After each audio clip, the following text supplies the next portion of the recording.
the more you give, the more you get. So this is not a place for dishing out worksheets and having the easy route. This is about engaging, co-creating, and using what their interests and their attitudes and their abilities are. And all that, we become a community of creators. So we create to understand.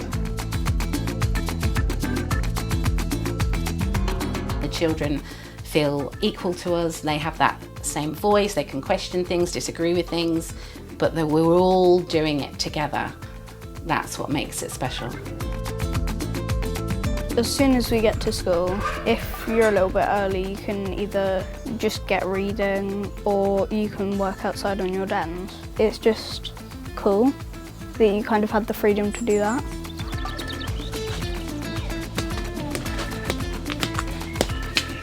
This is our den.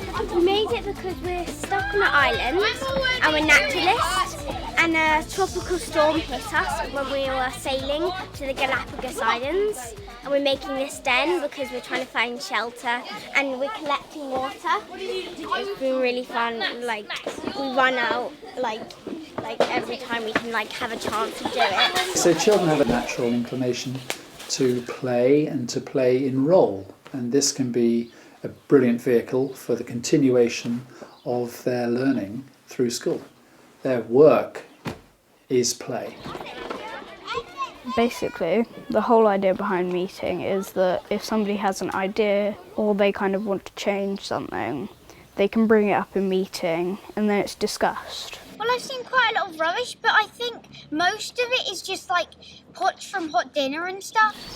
When they do the field sweep, they could pick up some litter as well. I get what you're saying, but field sweep really shouldn't be needing to do that. Once a week we have the community meeting where the whole school comes together.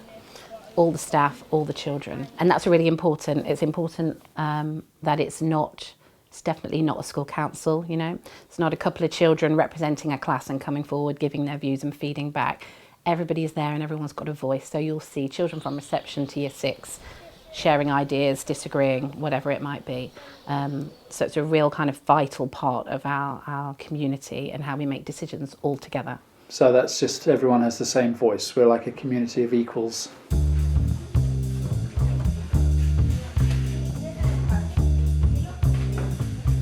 So you guys said we were going to go into the caves first, but then you said that you wanted to check if there was actually a body inside the hazmat. We stumbled across this hazmat suit and we're really curious.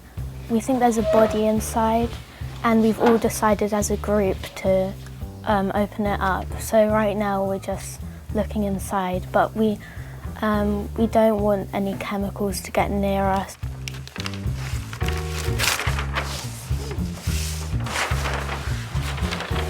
It was really shocking. We assumed there was a body in there, but to see that, it was just odd. I've never seen a skeleton before. By saying that we're co-creating it together, people might get the misunderstanding that we don't plan it. We just come to school and we talk with the children about what are we going to do now. It's the total opposite to that. The teachers spend a lot of time, especially at the beginning of a term, really planning out how this might go. We'll go out, have a break, we'll come back after. We've kind of got our plan for the day, so this will, it's nothing fancy, but it's our kind of thinking, and this is for later, but it's the options where we're predicting where they might go. So we won't have one fixed plan. Yeah. It's kind of seeing what might it be. It still links with our nuclear testing. So what their kind of awareness of there being this big bomb does link with the video clips that we were going to show later. So it's whether to bring in the video clips now or leave it till later and just carry on with what we were going to do. It's going to be more powerful if the clips come later in the telling of the story. Obviously, we have to follow the national curriculum, and there are certain skills and concepts that we want them to learn. So we almost we pinpoint certain points of learning that we really want to happen. It may be that we wanted them to learn about the testing in the South Pacific, and we had a plan for it to get there one way, but actually by the children giving us this dead body, we were able to weave in their ideas And obviously it's more engaging for the children because it's their route, it's not our route. The children are impelled to learn, they want to do it. It's exciting, it's interesting, it's like a mystery. So we're discovering clues, the teachers are dropping in clues, or perhaps the children are asking the questions. So it's lots of questioning, it's a bit like a detective's story in a way. It's the method used by artists, isn't it, when we're trying to overcome a problem in sculpture or in design. But it's also scientific theory, so we go with the theory until it's disproven.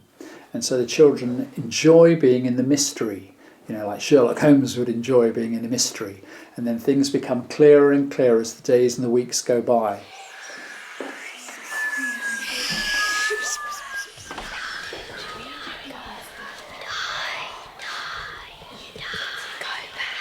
When it's planned, you kind of know what's going to happen. It's just a bit less exciting, whereas when you don't know, it builds up that extra suspense and makes it so much more exciting when you're in the moment. Suddenly it feels like the walls are closing in.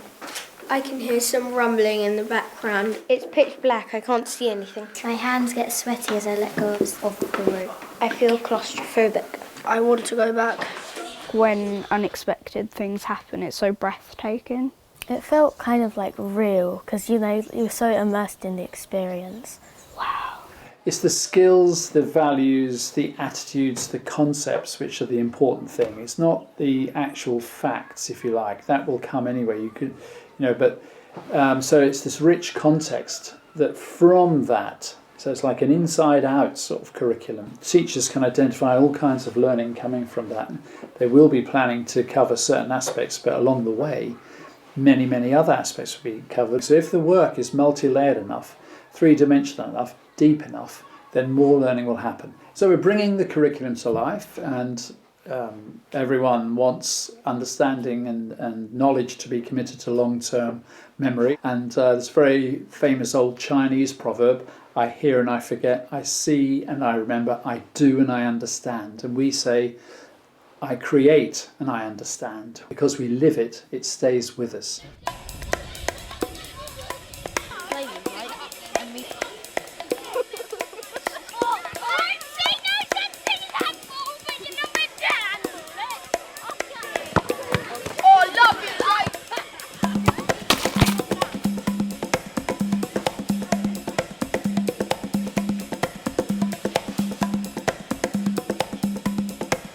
So you have a choice now that you can either take on the role of the scientists like you were who were in the tunnels and writing that story from the first person, or you might choose to go from the point of view of the walls. And what happened when we were doing that was that it went from just their observations, didn't it, to their warnings and their message to the people that were entering these tunnels.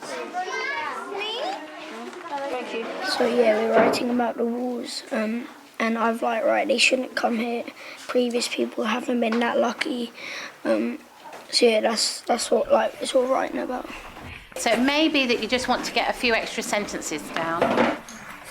Is there anybody who wouldn't mind or would like to just share what they've got so far? So Lachlan, can you start us off? They shouldn't be here. Many people died because of the things that live here.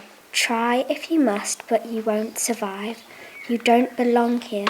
When you enter, there is no turning back. I can hear the walls whispering. They are saying it's not safe. How can they not hear them?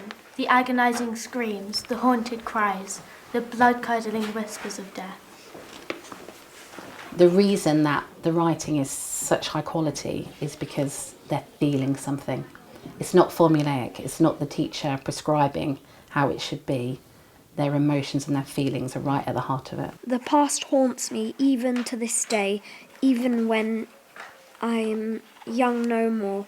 Bealings is, I want to say, fun, but also you learn so much from it. A nightmare began.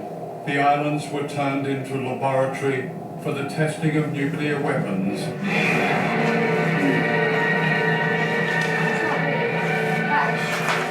It's interesting that they linked it in the film, isn't it? That the film linked the equivalent of a Hiroshima bomb. Yeah. So I think it's definitely worth kind of pursuing. I felt like maybe it's the end of the day, or I don't know, but their kind of reaction to the bombs. You're trying to draw out, this one bomb for 365 days times 12. That's the story that has got to be given a lot of time to explore. Yeah. The point of view of the islanders. Obviously, got to connect more with the story of the girl and her grandmother and what's happened to them. And then obviously there's the scientist option, which it'll be up to them where we go next. There's experiences you wouldn't have if you went to a different school, where it's just sit down, write, do this, do that. You learn a lot more, I think. I think what happens is that it's so children get to school and it's like, right, now we're going to kind of grow you into these little mini adults. When actually really we should be preserving this kind of magical time that they have where anything is possible and everything is interesting and everything is amazing. And why would we want to kind of squash that? We want to inspire that. We want to increase that, that's right, and prolong that. Working here as a teacher, you're on top of your game.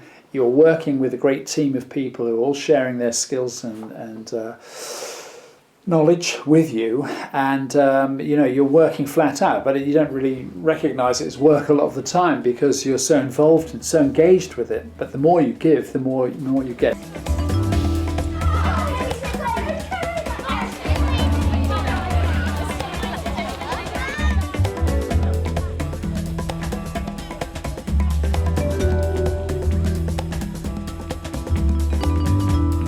Bealings School Productions.